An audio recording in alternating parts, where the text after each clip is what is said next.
পশ্চিম বর্ধমানে বামফ্রন্টের প্রথম দফার প্রার্থী তালিকা ঘোষণা। ৯টির মধ্যে ৭ আসনে প্রার্থী চূড়ান্ত। আসানসোল উত্তর ও বারাবণী আসন আপাতত ফাঁকা রেখে বাকি ৭ বিধানসভায় প্রার্থী ঘোষণা করলেন বিমান বসু। আসন্ন বিধানসভা নির্বাচনকে সামনে রেখে প্রথম দফার প্রার্থী তালিকা ঘোষণা করল রাজ্য বামফ্রন্ট। সোমবার এক সাংবাদিক সম্মেলনে রাজ্যের বিভিন্ন জেলার পাশাপাশি পশ্চিম বর্ধমান জেলারও প্রার্থী তালিকা প্রকাশ করেন বামফ্রন্ট চেয়ারম্যান বিমান বসু। তবে জেলার দুটি গুরুত্বপূর্ণ কেন্দ্র আসানসোল উত্তর এবং বারাবণী বিধানসভা কেন্দ্রের প্রার্থীর নাম এখনো ঘোষণা করা হয়নি। বাকি ৯টি বিধানসভার মধ্যে ৭টি আসনে বাম মনোনীত প্রার্থীদের নাম প্রকাশ করা হয়েছে। পাণ্ডবেশ্বর সিপিআইএম, প্রবীর মণ্ডল, দুর্গাপুর পূর্ব সিপিআইএম সীমন্ত চ্যাটার্জি, দুর্গাপুর পশ্চিম সিপিআইএম প্রভাস সাঁই,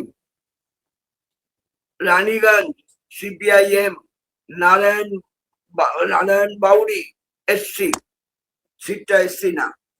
জামুরিয়া সিপিআইএম মোহাম্মদ সাব্বির হোসেন, আসানসোল দক্ষিণ CPIM Shilpi Chakraborty female, Kulti AIFB Bhabani Acharya. ঘোষিত প্রার্থীরা হলেন আসানসোল দক্ষিণ শিল্পী চক্রবর্তী সিপিআইএম,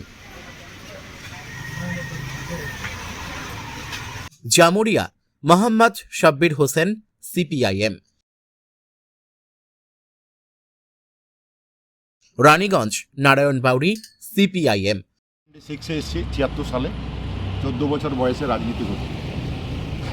তখন ভারতীয় গণতান্ত্রিক যুব ফেডারেশনের সদস্য হিসাবে রানীগঞ্জে কাজ করেছি।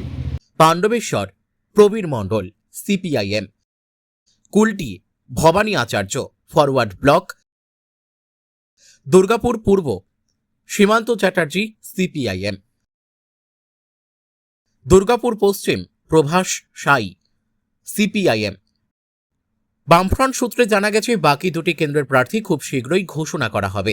নির্বাচনের আগে প্রার্থী তালিকা ঘোষণার মাধ্যমে জেলার বিভিন্ন কেন্দ্রে সংগঠনকে চাঙ্গা করার চেষ্টা করছে বাম শিবির।